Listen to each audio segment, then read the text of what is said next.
Moving on to paper number 2, question number 1। Question क्या given है, एक सर्कल है जिसमें n सर्कल्स हमने बना रखे हैं, ठीक है। कुछ इस तरीके की सर्कल्स है, अपने एडजेसेंट दोनों सर्कल्स को टच करते हैं। मान लिया मैंने कि बड़े वाले सर्कल का रेडियस कैपिटल आर और स्मॉल सर्कल का रेडियस स्मॉल आर है। तो अब अगर इस डायग्राम में देखें अपन, तो अगर मैं मान लूं इस सेंटर से टेंजेंट तरीके की खींचता हूं, मतलब जो पॉइंट ऑफ कांटेक्ट है इन दो स्मॉल सर्कल्स का, उनको टच करते हुए एक लाइन खींचता हूं, तो दोनों सर्कल्स के लिए वो क्या होगा, एक टेंजेंट का काम करेगा। मतलब अगर मैं ये पॉइंट लूं और ये पॉइंट, मतलब इसको मैं कह देता हूं C1, इसको कह देता हूं C2 और सपोज इसको कह देता हूं मैं P। तो PC1C2 ट्रायंगल जो बनेगा, ये PC1C2 ट्रायंगल कैसा आएगा, राइट एंगल आएगा, ठीक है। इतनी बात। अब देखो ये n सर्कल्स थे, ठीक है। इसका मतलब ये यहां पे कितना एंगल सबटेंड कर रहा होगा, एक एक circle 2 pi by n subtend कर रहा होगा। दैट मींस कि ये एंगल कितना आएगा, half of that pi by n। तो ये r स्मॉल r है, ये टोटल डिस्टेंस r थी, कैपिटल R, ध्यान दो। तो ये तुम्हारा OC1 इनफैक्ट कहें या फिर सॉरी C1C2 कहें, तो C1C2 के बीच की डिस्टेंस कितनी हो जाएगी, C1C2 तुम्हारा आ गया capital R minus small r, ठीक है। अब ट्रायंगल की बात करते हैं, C1C2P, ठीक है।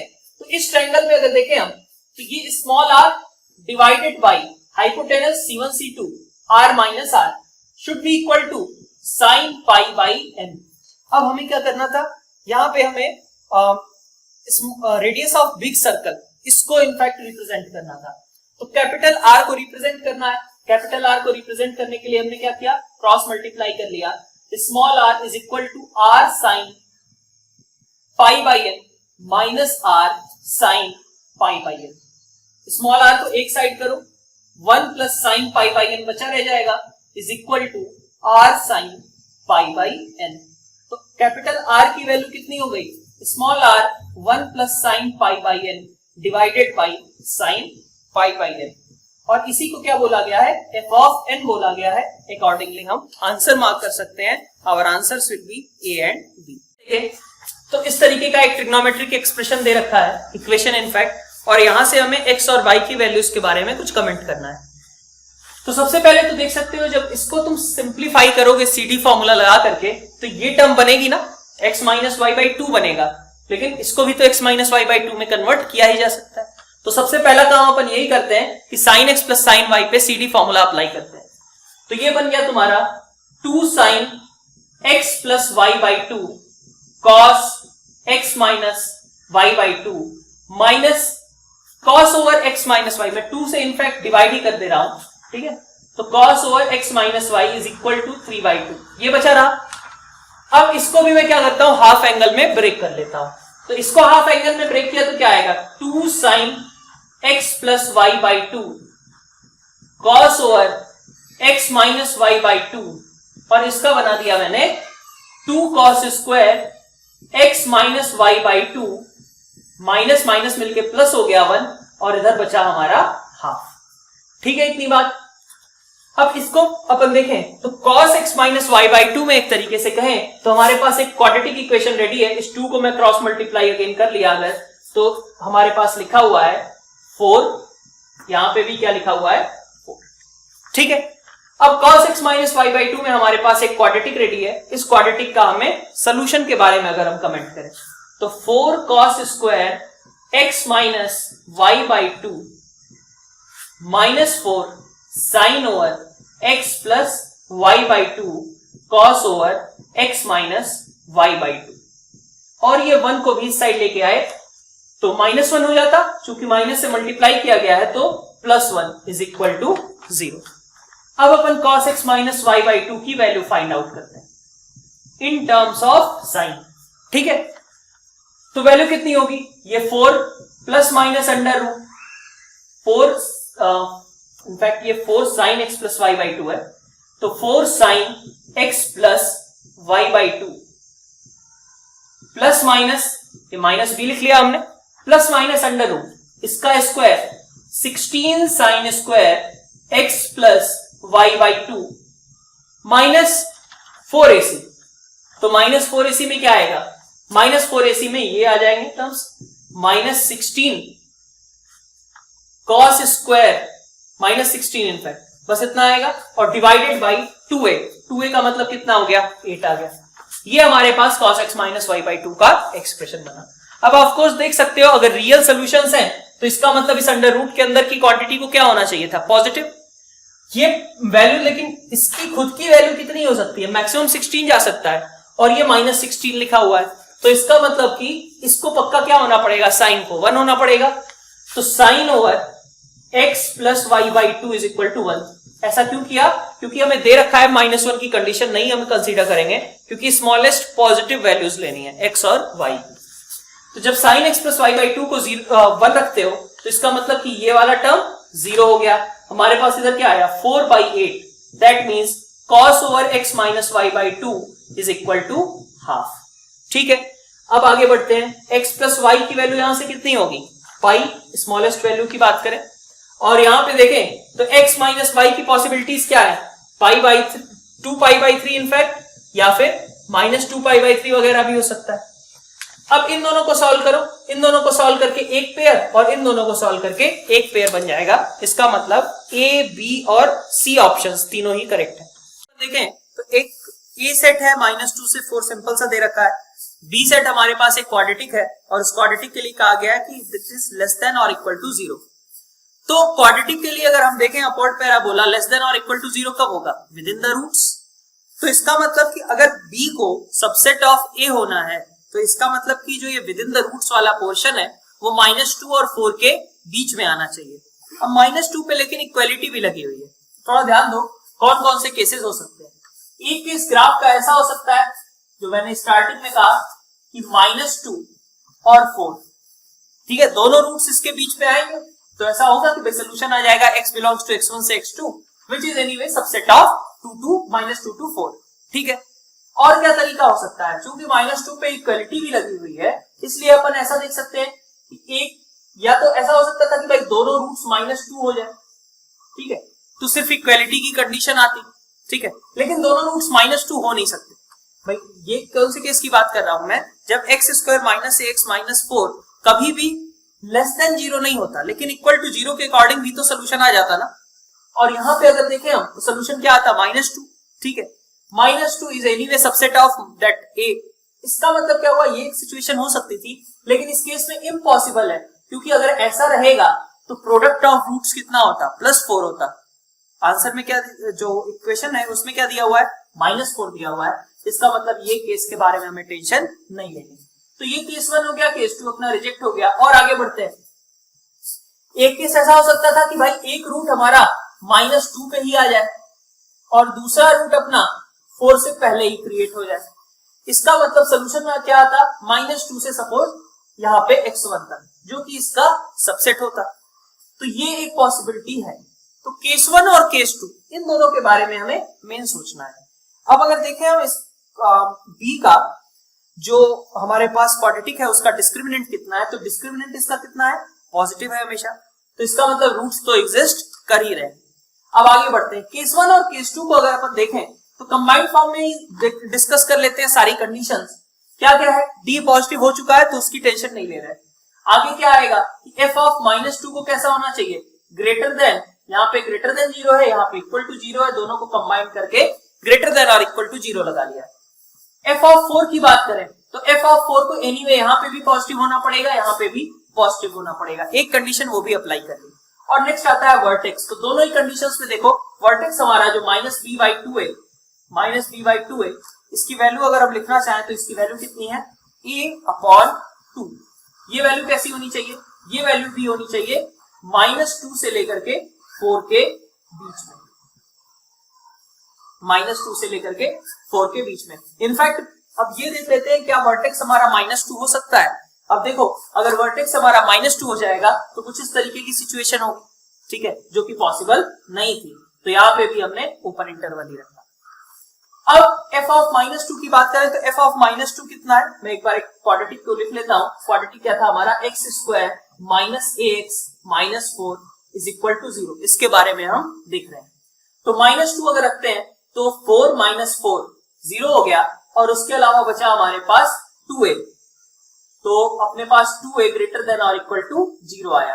अगली कंडीशन 4 वाली अप्लाई करें तो यहां पे क्या आएगा, 16 minus 4 12 minus 4a is positive, that means a should be less then 3। और तीसरी कंडीशन यहां से आ गई, a बिलोंग्स टू -4 से 8। तो अब देखा जाए इसमें से कि हमारे पास क्या क्या सोल्यूशंस आ रहे हैं a के लिए। तो इन तीनों का इंटरसेक्शन चाहिए और इन तीनों का इंटरसेक्शन कितना आ जाएगा, तो भाई यहाँ पे 0 से बड़ा होना चाहिए था, यहाँ पे 3 से छोटा होना चाहिए था, इससे कोई फर्क खास पड़ने वाला नहीं है। तो इसका मतलब आंसर ए के लिए क्या आना चाहिए, 0 से 3। दैट मींस कि A, C and D all these options are correct. A option के बारे में बात करें, सबसे पहले क्या दिया गया कि हमारे पास P जो है वो हाइपरबोला का पॉइंट है, a sec theta b tan theta, P s और s डैश को ज्वाइन कर दिया गया। तो ये P सपोज ये s डैश है और ये s, P s और s डैश को ज्वाइन कर लिया गया और इनकी हेल्प से जो ट्रायंगल बना है इसके एक्स सेंटर फाइंड आउट करना है। पहला ए ऑप्शन में बात की गई है P के सामने वाले एक्स सेंटर की।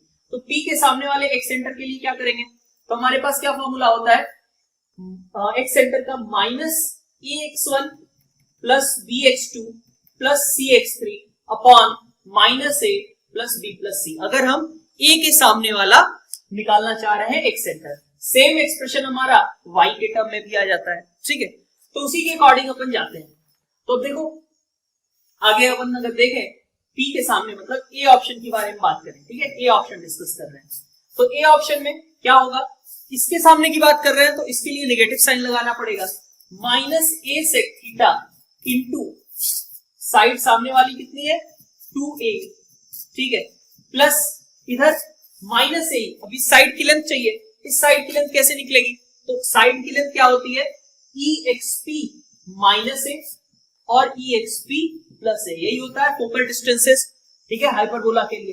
तो e इंटू एक्सपी, अगर मैं ये निकालना चाह रहा हूं कि a की इससे डिस्टेंस कितनी है, तो e से मैं इसके x कोऑर्डिनेट में मल्टीप्लाई करूंगा, तो a sec थीटा, ठीक है, माइनस a ले लिया और इधर ले लिया मैंने a e sec theta plus a। इतनी बात ठीक है।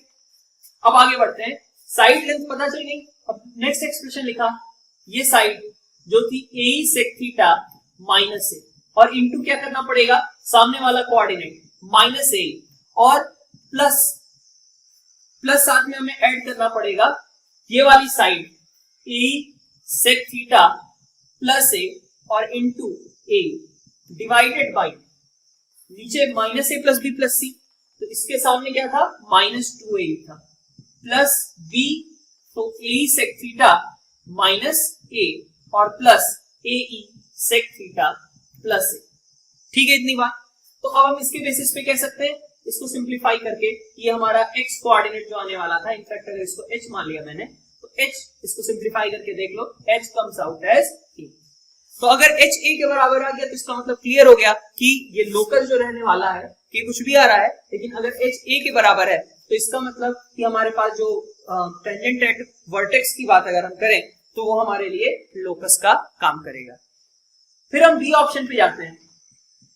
बी ऑप्शन में हमारा क्या था, बी ऑप्शन में हमें कहा गया locus of X centre of circle describe opposite to S dash, मतलब इसके सामने वाले के बारे में बात करनी है। तो इसके सामने फिर से वही फॉर्मूला फिर से अप्लाई कर लो।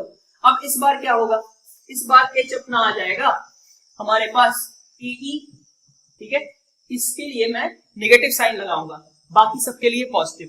तो माइनस ए का प्लस ए लिख लिया और इंटू लिख लिया AE sec theta minus A plus AE sec theta plus A और plus 2a into a sec theta divided by इसका नेगेटिव मतलब a minus AE sec theta, बाकी दोनों का पॉजिटिव, तो AE sec theta plus a plus 2a।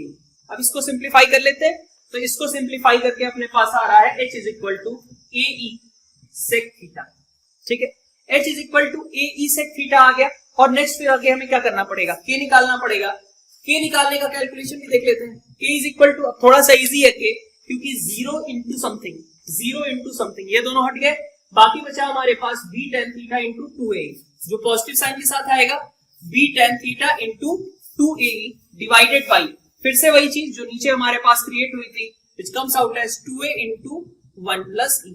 तो आप देख सकते हो h is equal to something into sec theta, k is equal to something into tan theta, that means locus of this hk will be a hyperbola. 5 to 6 तो comprehension दे रखा है, तो यहाँ पे एबीसी ट्रायंगल है और कहा गया है कि इसका जो सर्कम सर्कल है, ठीक है, उसकी बात की गई है। कहा गया कि ए का जो इंटरनल एंगल बाइसेक्टर है वो सर्कम सर्कल को मीट करता है डी पे, सिमिलरली बी का बाइसेक्टर ई पे और सी का बाइसेक्टर एफ पे मीट करता है।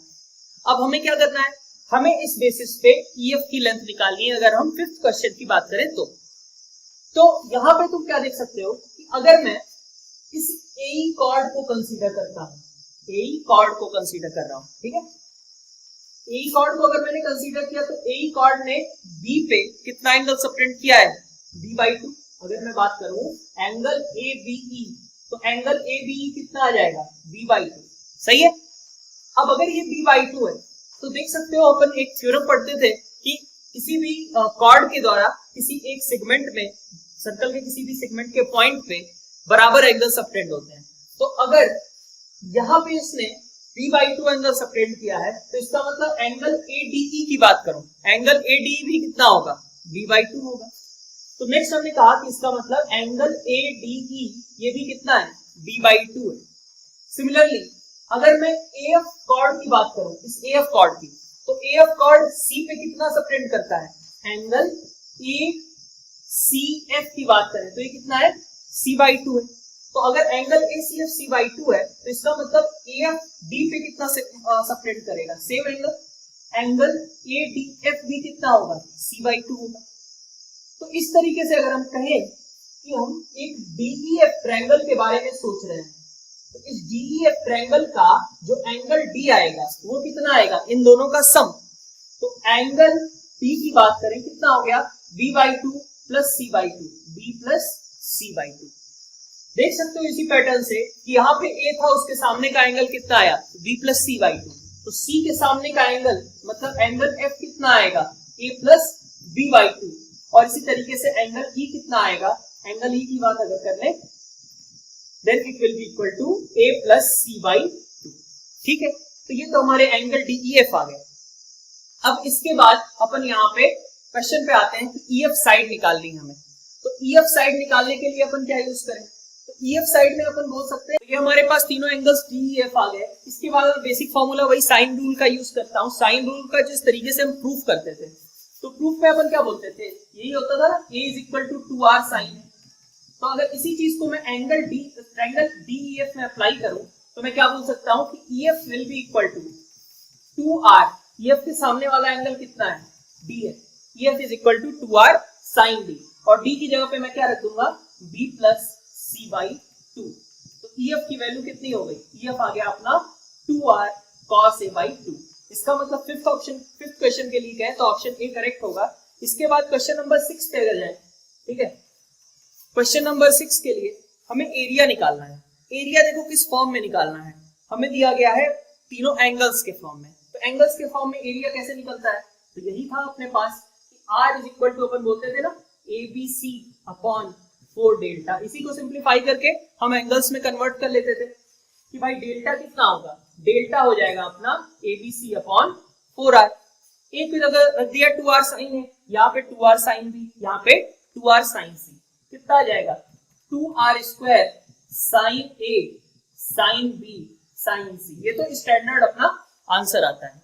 लेकिन अगर हम ट्रायंगल DEF की बात करें तो यहाँ पे क्या है, अब मैं अगर ट्रायंगल DEF की बात करूं तो यहाँ पे 2R स्क्वायर साइन D की जगह पे मैं रख सकता हूं B प्लस c/2, E की जगह पे क्या रखूंगा A प्लस c/2 और इसी तरीके से साइन A प्लस b/2। इसका मतलब option D is also correct. Fifth answer A होगा और सिक्स्थ में आंसर डी आ जाएगा। अगर इसके बारे में बात करें तो तुम्हारी पूरी हेल्प की गई है उसकी थियरी में। थियरी में देख सकते हो x प्लस 1/x बता भी दिया गया कि इसी चीज को मान करके क्वेश्चन सॉल्व होगा और साथ में उसकी रेंज भी दे दी गई, मतलब ये भी रिकॉल करा दिया गया कि ये रेंज दे दी गई है, इसके अकॉर्डिंग तुम्हें क्वेश्चन सॉल्व करना है। मतलब जब भी हम किसी भी चीज को नया एक्सप्रेशन की मानते हैं तो उसकी रेंज हमारे दिमाग में होनी चाहिए। ये वाली चीज भी उसमें कंसीडर करा दी है, ठीक है। तो x प्लस 1/x मानना है तो ऑफकोर्स क्या करना पड़ेगा, इसको x स्क्वायर से डिवाइड करना पड़ेगा। एक्स स्क्वायर से डिवाइड करोगे क्या आएगा, x square plus 2x plus 1 plus 2a by x plus 1 by x square is equal to 0। इन दोनों को एक साथ क्लब किया, x plus 1 by x whole square minus 2 आएगा, उसको मैं बाद में क्लब कर लेता हूं, प्लस साथ में क्या है 2a into x plus 1 by x. Constant term में कितना बचा, 1 एक पहले से था, यहां से माइनस 2 आ गया, मतलब माइनस 1, सीधा लिख सकते हैं minus 1 is equal to 0। X plus 1 by x को t मानना था, तो x प्लस 1 बाई एक्स को हमने t माना, तो t square plus 2at minus 1 is equal to 0, जहां t कहां से कहां तक वेरी कर रहा है, माइनस इंफिनिटी से माइनस 2 यूनियन 2 से इंफिनिटी। ये हमारे देखें क्वेश्चन नंबर 7 के अकॉर्डिंग। तो क्वेश्चन नंबर 7 में क्या था, कहा गया कि equation has at least 2 distinct positive roots. तो इसका मतलब क्या नहीं होना चाहिए, अगर डिस्टिंक्ट पॉजिटिव रूट्स की बात करोगे तो अगर x मेरा डिस्टिंक्ट पॉजिटिव रूट्स ले रहा है तो इसका मतलब t कैसा आएगा, t मेरा आना चाहिए ग्रेटर देन और इक्वल टू 2, ठीक है, बल्कि t ग्रेटर देन 2 आना चाहिए। तो यही कंडीशन मुझे नहीं चाहिए, है ना। अगर मैं ऐसा सोचूं कि ये कंडीशन कब नहीं होगी और उसको टोटल में से सब्ट्रैक्ट कर दूं, मतलब मैं क्या बात कर रहा हूं, केस ऐसा लेता हूं कि इसके दो रूट्स है t1 और t2 और वो दोनों रूट्स कैसे हो जाएं, वो दोनों रूट्स मेरे 2 से छोटे हो जाएं। तो अगर बोथ रूट्स लेस देन 2 इसकी कंडीशन हम अप्लाई करते हैं तो ये इनफैक्ट ऐसा केस होगा जो कि हमें क्वेश्चन के अकॉर्डिंग रिक्वायर्ड नहीं है, ठीक है, क्योंकि ऐसे केस में क्या आएगा, ऐसे केस में हमारे पास रूट्स कैसे हो जाएंगे, नेगेटिव हो जाएंगे, ठीक है, या फिर रूट्स ही एग्जिस्ट नहीं करेंगे। वैसे यहाँ पे देखें हम d इसका कैसा है, पॉजिटिव है, d 4a स्क्वायर प्लस 4 आ रहा है, इसका मतलब d तो कैसा रहने वाला है, पॉजिटिव रहने वाला है, मतलब इस इक्वेशन के रियल रूट्स तो हमेशा आएंगे ही आएंगे। अब आगे बढ़ते हैं अपन, बोथ रूट्स लेस देन 2 की कंडीशन अप्लाई करते हैं, d पॉजिटिव है इसलिए उस पर मैं अप्लाई नहीं कर रहा। आगे मैं बात करता हूं, नेक्स्ट अपने पास क्या आएगा कि भाई f of 2 a into F of k should be positive. तो चलो लीडिंग कोफिशिएंट तो इसका पॉजिटिव है ही, तो इसका मतलब f2 कैसा होना चाहिए, पॉजिटिव होना चाहिए, और वर्टेक्स जो है माइनस b/2 है वो भी कैसा होना चाहिए, लेस देन 2 आना चाहिए। तो f2 की बात करें कितना होगा, f2 यहां से आ गया अपने पास 3 प्लस 4a ग्रेटर देन 0, और माइनस b/2a की बात करें minus 2a/2, so minus a less than 2, इसका मतलब a ग्रेटर देन माइनस 2, और यहां से आ रहा है a ग्रेटर देन माइनस 3/4, दोनों का इंटरसेक्शन ले तो क्या हो जाएगा, a ग्रेटर देन माइनस 3/4। तो ये तो वो पोर्शन आया जो हमें रिक्वायर्ड नहीं था, तो हमारा आंसर क्या होना चाहिए, माइनस इंफिनिटी से minus 3/4, answer C is correct. Question के लिए अगर जाएं तो हम पहले ही ऑलरेडी 7 क्वेश्चन सॉल्व करते हुए इक्वेशंस तक पहुंच गए थे। अब हमें कहा जा रहा है कि exactly 2 roots are positive and 2 roots are negative. देखो डिस्टिंक्ट वगैरह नहीं कहा है कि रूट्स अपने को डिस्टिंक्ट मिल रहे हैं, ऐसा नहीं कुछ कहा है। तो अपन ऐसा सोच सकते हैं क्या कि अगर 2 पॉजिटिव x चाहिए तो मेरा t कैसा होना चाहिए, इस इंटरवल का होना चाहिए। अगर 2 नेगेटिव x चाहिए तो t इस इंटरवल का होना चाहिए। इसका मतलब क्या हुआ कि अगर मैं इस क्वाड्रेटिक का ग्राफ बनाता हूं t के टर्म्स में, तो ग्राफ कैसा आना चाहिए, इस तरीके का कुछ होगा। एक रूट मेरा -2 के पहले आ रहा होगा, इवन -2 पे भी आ जाए तो कोई दिक्कत नहीं है, क्योंकि वहां ज्यादा से ज्यादा क्या मतलब हुआ कि x के रिपीटेड रूट एग्जिस्ट कर जाएंगे। इसी तरीके से 2 के बियॉन्ड होना चाहिए, 2 से बड़ा अगर होगा t तो इसका मतलब x के पॉजिटिव वैल्यूज अपने को मिल जाएंगे। तो इस कंडीशन क्या आ गई कि f ऑफ -2 की वैल्यू कैसी होनी चाहिए, लेस देन और इक्वल टू 0, f ऑफ 2 की भी वैल्यू कैसी होनी चाहिए, लेस देन और इक्वल टू 0।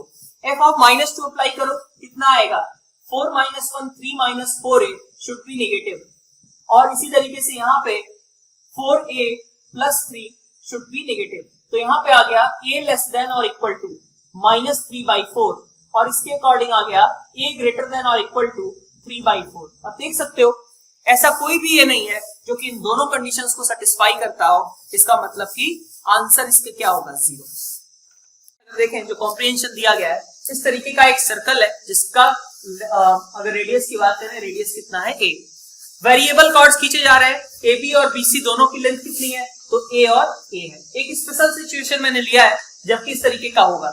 ऑफ कोर्स मैं 20 वाले पॉइंट से स्टार्ट करके अगर मैं इसको क्रॉस करना चाहूं तो लेंथ मेरी ज्यादा आने लगेगी, क्योंकि B से लेकर के यहां तक की बात करें तो ये लेंथ कितनी हो जाएगी, √2a हो जाएगी। तो हमें तो a लेंथ की कॉर्ड खींचनी थी, इसलिए हम इस साइड में कुछ इस तरीके का कॉर्ड आ जाएगा AB और BC। ठीक है, ये a और a लेंथ की दो कॉर्ड्स होंगी। एक चीज और अपने को स्ट्राइक करती है कि भाई ये वाला ट्रायंगल अगर मैं कंप्लीट करूं तो इसमें a और ये भी साइड कितनी है, a है, इसका मतलब ये एंगल कितना होगा 60, और अगर ये एंगल 60 है तो नीचे की ओर भी एंगल कितना होगा 60 होगा। तो ये भी 60, इधर भी हमारे पास कितना एंगल है 60। अब देखो अगर मैं इस पॉइंट को P मानता हूं जो कि कहा गया point of intersection of tangents, तो ये तो अपन नोट्स में लिखे ही हैं कि भाई O, A, P और C ये सारे पॉइंट्स कैसे होते हैं, कॉन्साइक्लिक होते हैं। कॉन्साइक्लिक होने का मतलब क्या है कि आमने सामने के एंगल्स का सम कितना होता है 180 होता है। दैट मींस कि यहाँ पे ये एंगल कितना है 120 है, इसका मतलब P वाला एंगल भी कितना होगा 60 डिग्री होगा। तो क्वेश्चन नंबर 9 के लिए अगर हम कहें तो C ऑप्शन करेक्ट आ जाएगा। 10th क्वेश्चन की बात करें, 10th क्वेश्चन में क्या था, यहाँ पे कहा गया locus of point of intersection, मतलब इस P पॉइंट का लोकस निकालना है। तो P पॉइंट का लोकस निकालना है, इसको मान लिया मैंने HK। अब HK के बारे में हमें इंफॉर्मेशन क्या है, अगर मैं ट्रायंगल देखूं OAP, ठीक है, ट्रायंगल OAP, तो ट्रायंगल OAP कैसा है, राइट एंगल ट्रायंगल है। अब ट्रायंगल OAP अगर राइट एंगल है, मुझे ओरिजिन से HK की डिस्टेंस की बात करनी है, ठीक है। तो ओरिजिन से ये जो भी पॉइंट आएगा H, K, उसकी डिस्टेंस कितनी होगी √h² प्लस k², ये मेरा OP होगा, ठीक है। यहां पे मेरे पास एंगल कितना है, तो ये मेरी साइड इनफैक्ट कितनी है a लेंथ की है, ठीक है। ये मेरा क्या था इस ट्रायंगल का हाइपोटेनस था, तो a, और इसके बाद इसको अगर मैंने बेस कंसीडर किया तो a cosec 60, sorry a sec 60 इस तरीके का होना चाहिए। तो √h² plus k² will be equal to a sec 60 degree, ऐसा बोल सकते हैं। इसका मतलब ये कितना लिखा हुआ है 2a, so x² plus y² is equal to 4a², that means we can go with option C. So for both 9th and 10th option C is correct. 11 अपन देखें तो 11 में क्या दे रखा है, 9 नंबर्स दे रखे हैं, 9 डिजिट्स दे रखे हैं, और इनसे हमें 9 डिजिट का एक नंबर फॉर्म करना है। क्या कहा गया है, taken all at a time, और आगे क्या कहा जा रहा है कि 1 और 2, ठीक है, इनका रिलेटिव अरेंजमेंट दे रखा है कि 1 हमेशा 2 के लेफ्ट में होगा, 3 हमेशा 4 के लेफ्ट में होगा, और 5 हमेशा 6 के लेफ्ट में होगा, ये चीज दे रखी है। तो क्या करेंगे अपन सबसे पहले सपोज 9, एक तरीके से 9 प्लेसेस बनने हैं, 9 प्लेसेस में से 2 प्लेसेस मैं चूज कर लेता हूं जहां पे मैं 1 और 2 को रखने वाला हूं, सिर्फ 1 और 2 पे फोकस करो। तो क्या होगा नंबर ऑफ डेज के लिए 9 में से 2 प्लेसेस मैंने चूज किए, वहां पे 1 और 2 को रखने का कितना तरीका है, एक ही तरीका है, क्योंकि अगर 2 प्लेसेस सेलेक्ट हो गए तो लेफ्ट वाले पे 1 रहेगा और राइट वाले पे 2 रहेगा, तो 9c2 into 1, ठीक है, इतनी बात। फिर आगे बढ़ते हैं, 9 के बाद अब 1 और 2 अरेंज हो गए, तो इसके बाद मेरे पास कितने प्लेसेस बचे 7, तो आउट ऑफ दो 7 फिर से 2 प्लेसेस सेलेक्ट करें, और वहां पे 3 और 4 को अरेंज करने का एक ही तरीका है। फिर इसके बाद 5 और 6 के लिए अगर जाए, 4 प्लेसेस तो अपन भर चुके हैं, 5 प्लेसेस बचे हुए हैं, 5 में से 2 प्लेसेस मैं चूज कर रहा हूं, वहां पे 5 और 6 को भरूंगा, उसके लिए कितने तरीके होंगे 1। अब ये बाकी हुए 3 प्लेसेस अभी अपने बचे हुए हैं और 3 नंबर्स बचे हुए हैं, तो 3 प्लेसेस और 3 नंबर्स अरेंज करने के कितने तरीके हो गए 3 फैक्टोरियल, ठीक है, इतनी बात। अब ये तो हो गए हमारे number of ways, but number of ways तो लिखना नहीं था, आंसर में हमें लिखना है इसको k की वैल्यू, k क्या है, तो k into 7 फैक्टोरियल इसके बराबर है। दैट मींस अगर हमें k निकालना हो तो k is equal to this thing divided by 7 factorial, यहां से अपन सिंप्लीफाई कर सकते हैं, k comes out as 3। अपन देखें तो 12 में जो a सेट है, a सेट में क्या दिया हुआ है, एक इलिप्स दिया हुआ है और साथ में एक लाइन है y is equal to mx plus c। इन दोनों के लिए कहा जा रहा है कि कोई भी पॉइंट ऑफ इंटरसेक्शन एक तरीके से एग्जिस्ट नहीं करना चाहिए, ठीक है, इतनी बात। तो अगर हम सिनेरियो समझे तो क्या कहा जा रहा है, ये x²/4 plus y²/3 is equal to 1, ये अपना इलिप्स हो गया, और y is equal to mx plus c। Suppose y is equal to mx plus c, अगर इसको m स्लोप की कोई लाइन इसको अगर इंटरसेक्ट कर रही है तो कैसी सिचुएशन होगी। पहले तो हम m स्लोप की लाइंस के बारे में सोचते हैं, m स्लोप की लाइन, सपोज ये m स्लोप की एक लाइन हो गई, ठीक है, इसी तरीके से इधर भी m स्लोप की एक लाइन हो गई, ठीक है, दोनों लाइंस आपस में पैरेलल है, m स्लोप की दोनों लाइनें खींची गई हैं। तो सी के लिए सिचुएशन क्या होगी, अगर सी मेरा इस वाली कंडीशन से, मतलब टेंजेंसी वाली कंडीशन से ऊपर का है या इस टेंजेंसी वाली कंडीशन से नीचे का है, ठीक है, तब तो इसका मतलब कि कोई पॉइंट ऑफ इंटरसेक्शन नहीं आएगा, ठीक है बात इतनी। और अगर इन दोनों के बीच का है तो ऑफ कोर्स इसका मतलब पॉइंट ऑफ इंटरसेक्शन एग्जिस्ट करेंगे। इवन जब टेंजेंसी रहेगी तब भी एक तरीके से कह सकते हो कि एक हमारे पास पॉइंट आएगा ही, पॉइंट ऑफ कांटेक्ट, ठीक है इतनी बात। तो मैं ये देख लेता हूं कि भाई मेरी टेंजेंसी की सिचुएशन कब आएगी। टेंजेंसी जो है एक तरीके से बाउंड्री का काम करेगा, उस बाउंड्री के बाहर के जो सी होंगे वो सारे सी हमारे लिए काम के नहीं, मतलब काम के रहेंगे इनफैक्ट, क्योंकि वो इंटरसेक्ट नहीं करेंगे। तो हम टेंजेंसी की सिचुएशन देख लेते हैं। टेंजेंसी कब आएगी, तो C should be equal to, in fact directly लिख लो, C is equal to C square is equal to A square M square plus B square. तो C will be equal to plus minus under root A square M square plus B square. तो इसका मतलब यहां से अगर मैं इन situations की बात करूं तो इन सिचुएशंस में C मेरा कैसा आएगा, देख सकते हो हमेशा ये वैल्यू जो भी यहां से अटेन होगी वो वैल्यू हमेशा √3 या √3 से बड़ी होगी। सिमिलरली -√3 और -√3 से छोटी होगी, ठीक है।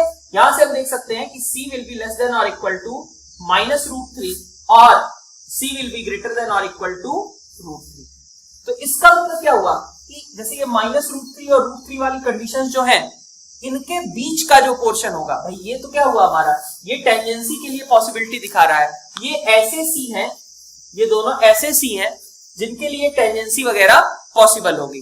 तो हमें इन सी को तो कंसीडर नहीं करना है ना, अपन क्या करेंगे, अपन इसके बाहर जाएंगे। तो C लेस देन -√3 से छोटा और C ग्रेटर देन √3, इनको छोड़ करके जो कंडीशन आएगी that will be our answer. That means required answer के लिए C कैसा होना चाहिए, -√3 से √3 के बीच होना चाहिए, ठीक है। और हमें क्या कहा जा रहा है कि इंटीग्रल वैल्यूज कितनी आएंगी, तो ऑफ कोर्स इन दोनों के बीच 3 इंटीजर्स है, -1, 0 और 1। That means answer will be 3। 13 अगर अपन देखें तो क्वेश्चन नंबर 13 में क्या है कि हमारे पास दिया गया है एक इस तरीके का सर्कल और x इज इक्वल टू 4 वाली लाइन। हमें उस सर्कल के बारे में बात करनी है, उस सर्कल के सेंटर के बारे में बात करनी है जो दोनों को टच कर रहा हो। तो अब इस सिचुएशन में देखो क्या कहा गया है कि distance of vertex of locus from origin. तो ऑफ कोर्स कोई कोनिक बनने वाला है जिसके वर्टेक्स की हमें डिस्टेंस वगैरह फाइंड आउट करनी है। तो अब अपन अगर देखें तो इस समय अगर देखें हम तो इसका रेडियस कितना है, इसका रेडियस कितना हो जाएगा 4 - h, h k x equal to 4 को टच करता है, इसका मतलब ये बीच की डिस्टेंस कितनी हो जाएगी 4 - h। तो ये डिस्टेंस हमारे पास हो गई 4 - h। और देखें आगे, अब आगे हमारे पास क्या है कि अगर मैं ओरिजिन के रिस्पेक्ट में, ठीक है, इस पॉइंट को मैंने h के माना है सेंटर को, तो ओरिजिन के रिस्पेक्ट में अगर देखो तो ये डिस्टेंस कितनी होगी √h² प्लस k²। तो अपन ऐसा बोल सकते हैं ना कि √h² plus k² will be equal to, ये रेडियस कितना है भाई, इसी लाइन की बात कर रहे हैं हम, O से लेकर के P तक सपोज। तो OP डिस्टेंस को हमने एक तरीके से लिख लिया O से लेकर के HK की डिस्टेंस, और दूसरा इसी को लिखने का तरीका, ये कितना है 2 यूनिट्स, ये कितना है 4 - h, तो टोटल कितना हो गया 6 - h। अब इसको एक्सपेंड कर लो स्क्वायर करके, तो h² plus k² is equal to 36 plus h² minus 12h। h² cancel out हो गया, k² इज इक्वल टू -12, आगे बचा हमारे पास h - 3, मतलब y² इक्वल टू -12 x - 3। ये हमारा लोकस आया। दैट मींस सेंटर क्या हो गया, इसका वर्टेक्स क्या हो गया, वर्टेक्स इस कोनिक का आ गया हमारे पास 3, 0। तो वर्टेक्स 3, 0 है, that means answer will be 3। देखें हम क्वेश्चन नंबर 14। तो यहाँ पे क्या कहा गया है कि एक इलिप्स के लेटस रेक्टम की एक्सट्रीमिटीज जिनके पॉजिटिव कोऑर्डिनेट्स हो, मतलब AE, B²/A, वो इस पे लाई करते हैं। तो AE, B²/A लिखो या फिर B² को लिख लो A के टर्म्स में, तो ये क्या बन जाएगा AE, A इंटू 1 - E²। ये इधर लाई करता है, मतलब कितना हो गया A² E², -2 मैंने नीचे ही कर दिया, इज इक्वल टू y - 2, तो A - AE² -2 ऐसा बन गया।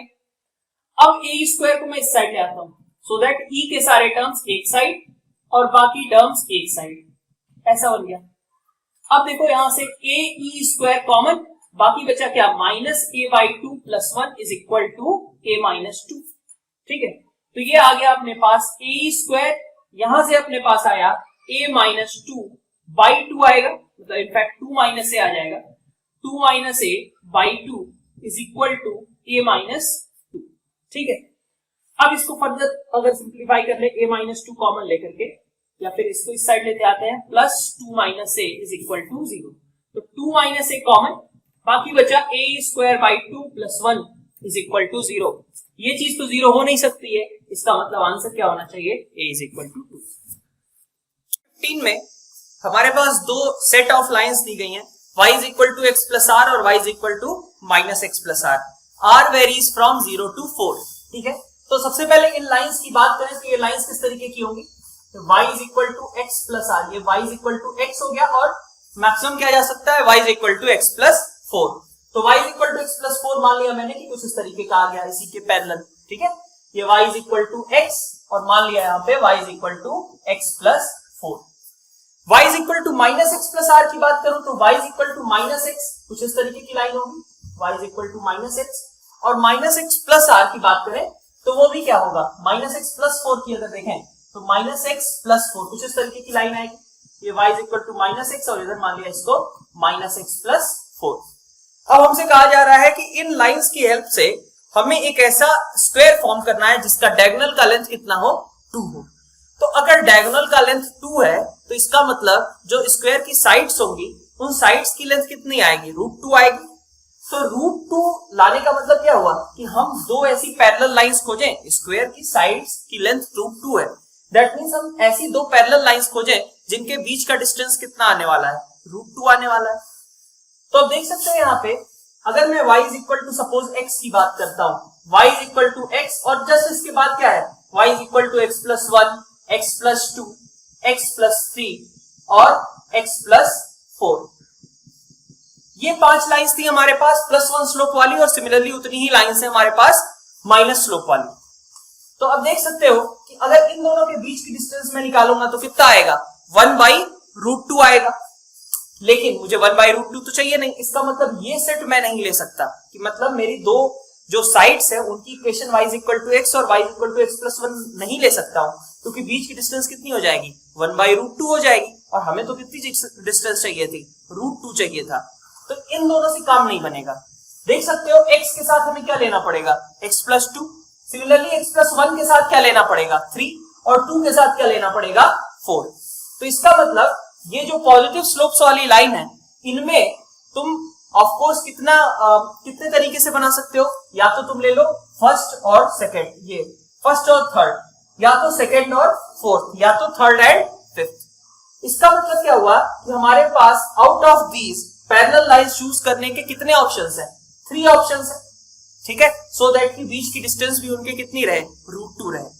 तो निगेटिव स्लोप वाले के लिए देखोगे तो वहां पे भी तो यही चीजें आएंगी ना, वहां पे भी 3 ही तरीके आएंगे।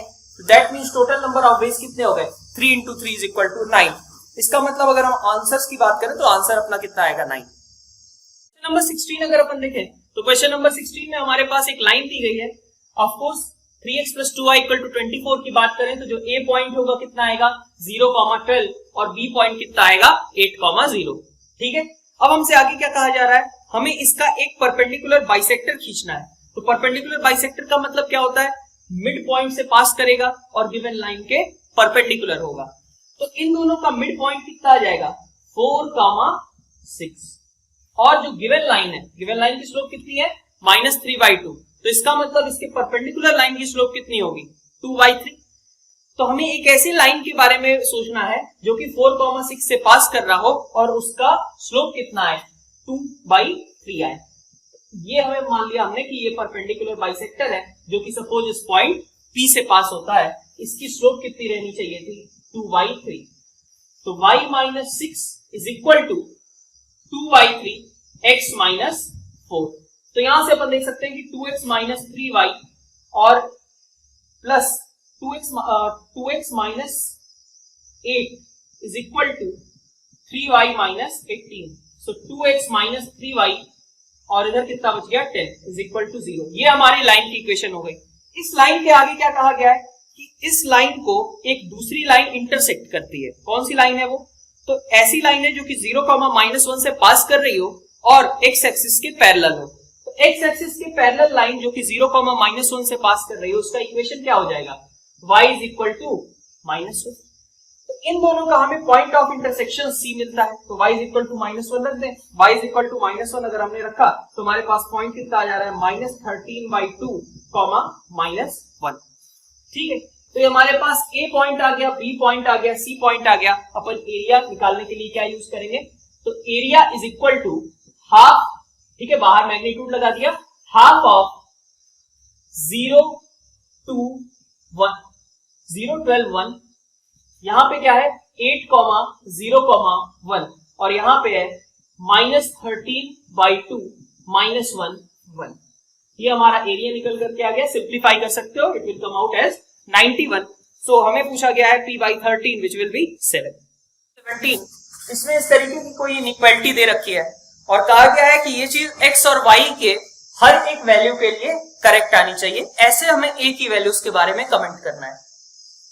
तो सिंपल सी बात है, यहाँ पे हमें क्या यूज करना पड़ेगा? यहाँ पे हम कोई EMGM वगैरह की चीजें तो लगा नहीं सकते क्योंकि ऐसा कुछ पॉजिटिव वगैरह तो बोला नहीं है x और y के लिए। अपन क्या यूज कर सकते हैं? सिंपल वही क्वाड्रेटिक। तो क्वाड्रेटिक में अपन इसके लिए क्या बोलते हैं?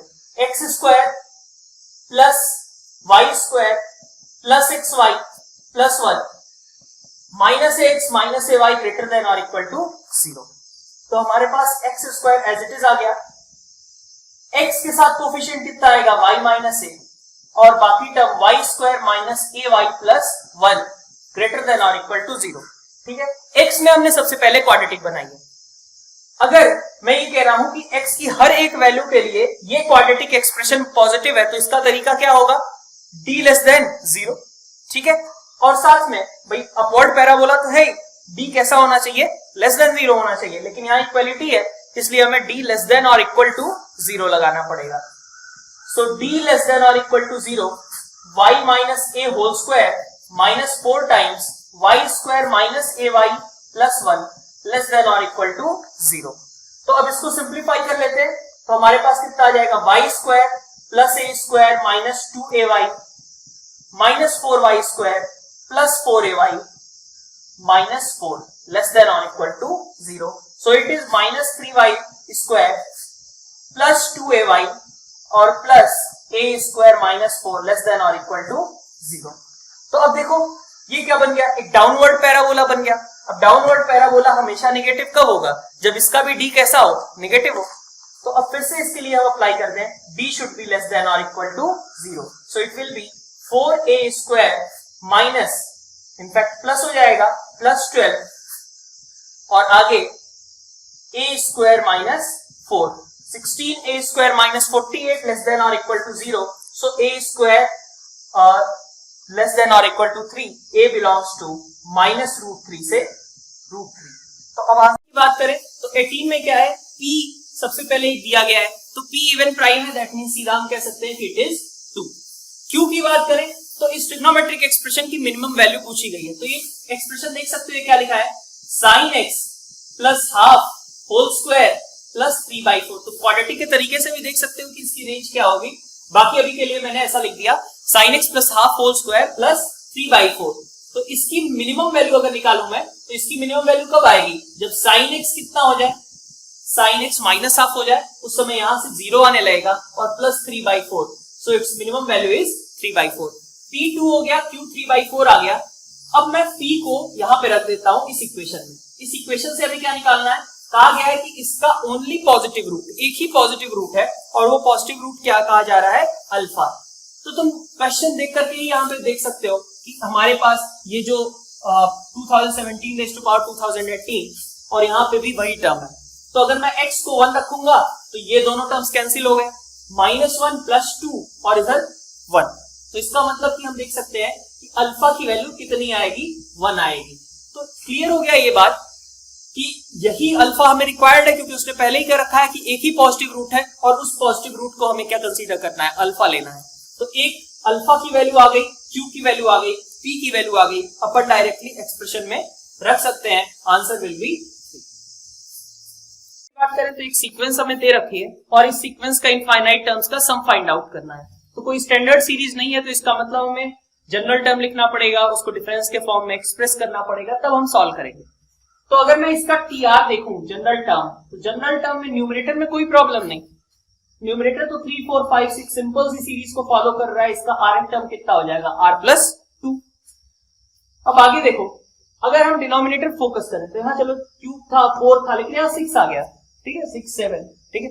तो इसका मतलब सिंपली 2 की पावर कोई नहीं लिख सकते हैं, ठीक है। इतनी बात, थोड़ा सा एडजस्टमेंट करना पड़ेगा, यही यहाँ पे मेन ट्रिक इन्वॉल्व है कि अगर हम 2 क्यूब को ऐसा लिख लें 2 स्क्वायर इंटू 2, इसको मैं लिख लेता हूं 2 क्यूब इंटू 6, इसको मैं लिख लेता हूं स्क्वायर क्यूब, फिर यहाँ 2 रेज़ टू पावर 4, तो यहाँ कितना बचेगा 12।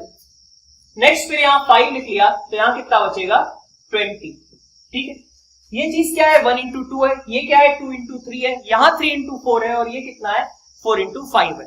इसका मतलब जो आर एन टर्म आएगा वहां पे क्या आएगा, r इंटू r+1, और अब 2 की पावर हम आसानी से लिख सकते हैं 2 3 4 5, दैट मीन्स यहाँ पे कितना आएगा r+1 आएगा। तो ये तो हमारा जनरल टर्म हो गया। अब हमें कहा गया है इनफाइनाइट सीरीज का सम फाइंड आउट करने के लिए, तो इसको हम सबसे पहले ब्रेक कर लेते हैं। ब्रेक करने के लिए अपन क्या करें, तो यहाँ पे हमने कहा कि भाई हमें r+1 और r इन सबको यूज करना है, तो अपन यूज कर लेते हैं न्यूमरेटर को 2r+1 माइनस r, ठीक है। ये बन गया तुम्हारा कितना r+2 divided by 2 raise to power r+1 r into r+1। Break करो, कितना आएगा 2 एक बार cancel out, r+1 cancel out, 1 upon 2 raise to power r into r minus r cancel, 1 upon 2 raise to power r+1 r+1। तो ये तुम्हारा TR आया। अब देख सकते हो कि ये कैसा है, कैंसिलेशन स्टार्ट हो जाएगी, इसका जस्ट नेक्स्ट टर्म ये लिखा हुआ है, तो T1 will be equal to 1 upon 2 raise to power 1 into 1 minus 2 raise to power 2 into 2। Similarly अगले टर्म में क्या आएगा, T2 1 upon 2 square into 2 minus 1 upon 2 cube into 3। इस तरीके की सीक्वेंस बनती जाएगी। तो अगर हम यहाँ पे देखें तो हमारे पास ये सारे टर्म्स, एग्जैक्ट टर्म्स क्या हो रहे हैं, कैंसिल आउट होते जा रहे हैं। इसका मतलब कि हमारे पास जब इनफाइनाइट सीरीज का सम आएगा उसमें यही सिंगल टर्म बची रहेगी, एक तरीके से ऐसा मैं कह सकता हूं। वैसे प्रॉपर प्रोसेस क्या होता है कि सबसे पहले तुम n टर्म्स का सम निकाल लो और उसके बाद n tending to infinity apply करो। तो अगर इसी मेथड से करें हम, तो Sn कितना आएगा, ये टर्म बची रह जाएगी 1 upon 2 raise to power 1 minus 1, 2 raise to power 1 into 1 minus 1 upon nth term की बात करोगे तो यहाँ पे कितना बचेगा 2 raise to power n+1 into n+1। ऐसा ठीक है। इसका मतलब क्या हुआ कि जब हम n tending to infinity apply करेंगे ये टर्म 0 की ओर जाएगी, इसका मतलब Sn कितना हो गया, हाफ के बराबर हो गया। Sn अगर हाफ आ गया तो इसका मतलब आंसर कितना लिखना है हमें 2। क्वेश्चन नंबर 20 में क्या कहा गया है, 6a और b हार्मोनिक प्रोग्रेशन में है, तो हमें ए बी के कितने इंटीजर ऑर्डर्ड पेयर्स बन पाएंगे ये चीज फाइंड आउट करनी है। तो देख सकते हो कि भाई अगर एक्स वाई जेड एचपी में होते हैं तो अपन क्या बोलते हैं, y इज इक्वल टू, ठीक है, ये बोलते हैं y is equal to 2xz upon x plus z. तो 6ab अगर एचपी में है तो अपन क्या बोलेंगे, अब यहाँ पे कितना आ जाएगा, a आ जाएगा is equal to 2 into 6 into b upon 6 plus b। So it is 12b upon 6 plus b which is equal to a। ठीक है, इसको क्रॉस मल्टीप्लाई कर देता हूं, 6a plus ab is equal to 12b। तो वही फिर से फोर्स फैक्टराइजेशन वाली चीज कि कुछ ऐड सब्ट्रैक्ट करो सो दैट कि यहाँ पे फैक्टर्स बन जाए FOM वाला। तो अगर हम 12b को इस साइड लेके आते हैं तो अपन बोल सकते हैं ना b कॉमन लिया, a माइनस 12, ठीक है, प्लस 6, ठीक है, ये 6 है, 6 into a minus 12 is equal to minus 72। Minus 72 हमने दोनों साइड ऐड कर लिया है सो दैट यहाँ पे फैक्टर हम बना सके a माइनस 12। तो दो फैक्टर्स हो गए a minus 12 into b plus 6 which should be equal to minus 72। इसके लिए हमें ऐसे पॉजिटिव इंटीग्रल सोल्यूशंस चाहिए। तो माइनस 72 के दो इंटीजर्स फैक्टर्स क्या हो सकते हैं, minus 1 into 72, minus 2 into 36, minus 3 into 24, minus 4 into 18, minus 6 into 12, ठीक है। इसी तरीके से आगे माइनस 8 इंटू 9, इसी तरीके से माइनस 9 इंटू 8, ये सारी वैल्यूज हो सकती हैं। अब देख सकते हो इनमें से कोई सी भी वैल्यू लो, a -12 अगर -1 लिया तो a 11 आएगा, b + 6 अगर 72 लिया तो b 66 आएगा। सिमिलरली हम सभी a b के पेयर्स बना सकते हैं। यहाँ 7 हमारे पास पॉसिबिलिटीज आई -72 के फैक्टर्स की, सो आंसर विल बी 7। 21 अगर देखें तो 16p + 1 को कहा गया है कि कोई ये पॉजिटिव इंटीजर m का क्यूब है और p कैसा है, प्राइम नंबर है। तो सबसे पहले हम इसी को सॉल्व करते हैं। 16p + 1 is equal to m cube. 16p can be written as m cube - 1, factors कर दिए हमने, m - 1 m square plus m + 1। ये चीज क्यों कर रहे हैं, क्योंकि ऑफ कोर्स फंडामेंटल्स में अपन ये चीज ही सीखते थे कि जैसे कभी प्राइम नंबर दिया हो, कुछ भी ऐसी इंफॉर्मेशन हो, तो वहां पे 2 ऐसे फैक्टर्स कर दो, क्योंकि भाई जब ये 16p मैंने लिख लिया तो इस 16p के फैक्टर्स लिखने की तो मेरे पास पॉसिबिलिटीज काफी कम हो गई ना। तो अगर मैं m - 1 की बात कर रहा हूं तो मुझे ये चीज तो क्लियर हो गई कि भाई ये जो हमारे पास एक टर्म है m - 1 और ये हमारे पास m स्क्वायर प्लस m + 1, इनमें से किसी एक में p आना ही पड़ेगा। ठीक है, प्राइम नंबर के लिए हम उसका फर्दर फैक्टराइजेशन नहीं कर सकते। तो अगर अपन यहां से देखें m - 1 को मैंने 1 लिया और m स्क्वायर प्लस m + 1 को 16p कंसीडर किया, तो m की वैल्यू कितनी आएगी, 2 आएगी। ठीक है, और m स्क्वायर प्लस m + 1, अब देख सकते हो यहां से p क्या कोई इंटीजर आ रहा है या नहीं, वो चीज चेक कर सकते हो।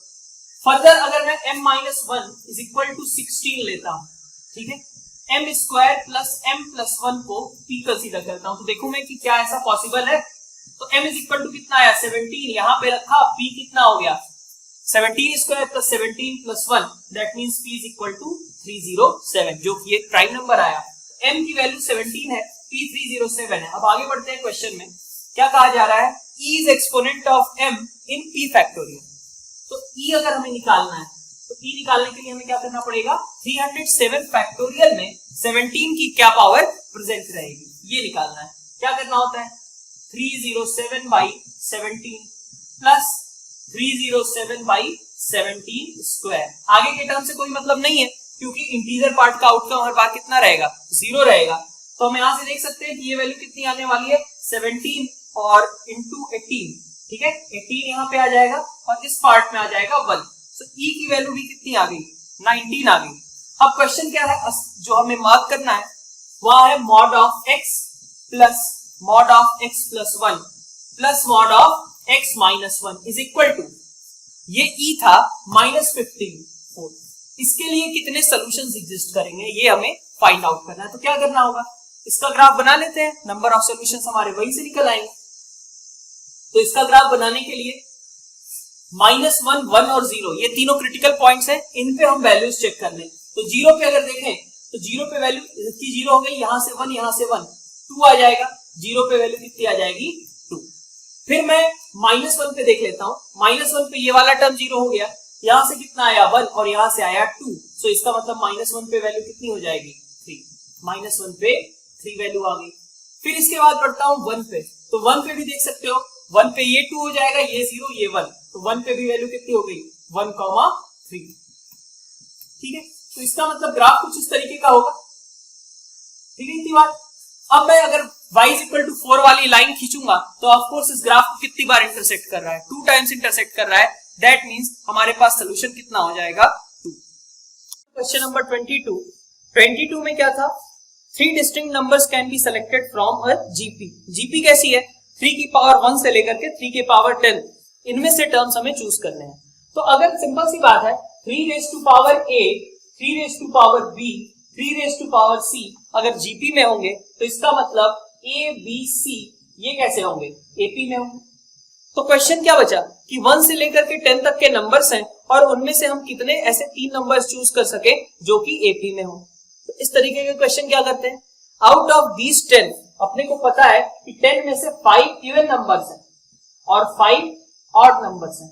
तो इस तरीके के क्वेश्चन में क्या करते थे, इन इवन नंबर्स में अगर मैं सिर्फ जब मैं नंबर ऑफ वेज चूज कर रहा हूं तो मुझे क्या करना है कि ABC, इनमें से अगर AP मुझे बनानी है तो मैं सिर्फ A और C पे फोकस करूं।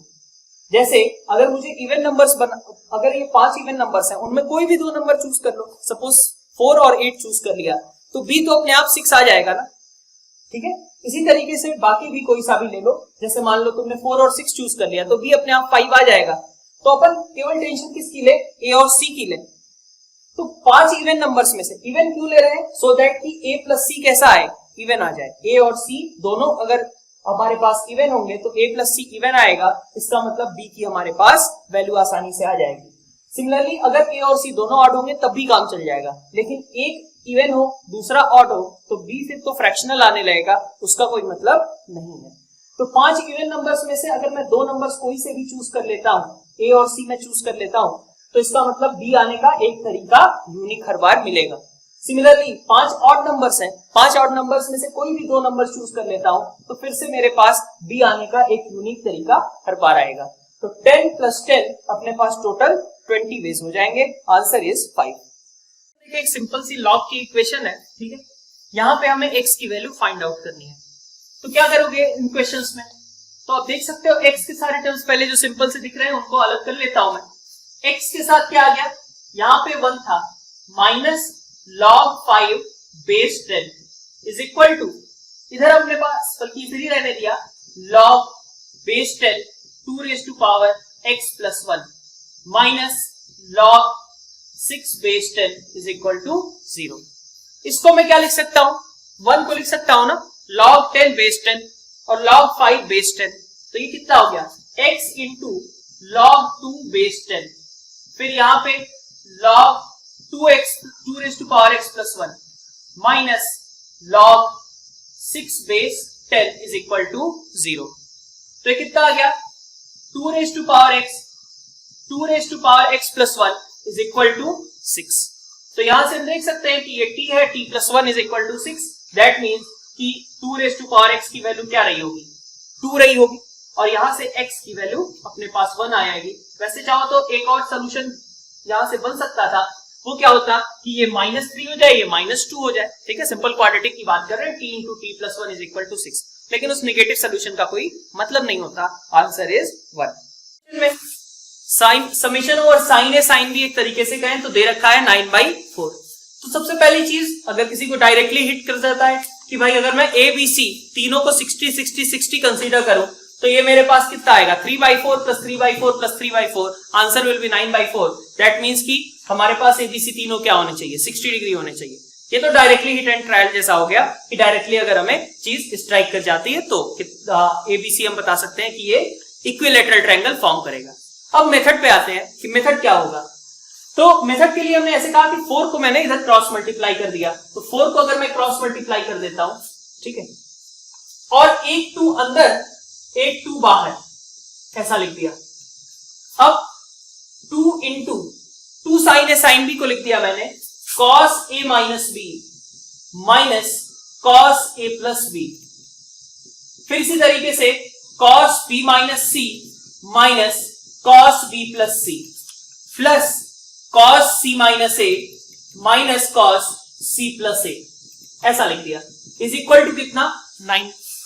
अब देखो अगर तो cos a प्लस b को क्या लिखा जा सकता है, cos of pi minus c, that means कि ये प्लस cos c हो गया, तो इसको मैंने एक स्टेप और लिख लिया, cos over a minus b plus cos over इसको लिख लिया c plus cos over b minus c, ठीक है, प्लस यहां पे similarly cos a, cos over c minus a plus कितना है यहां पे cos b is equal to कितना हो गया 9 हो गया।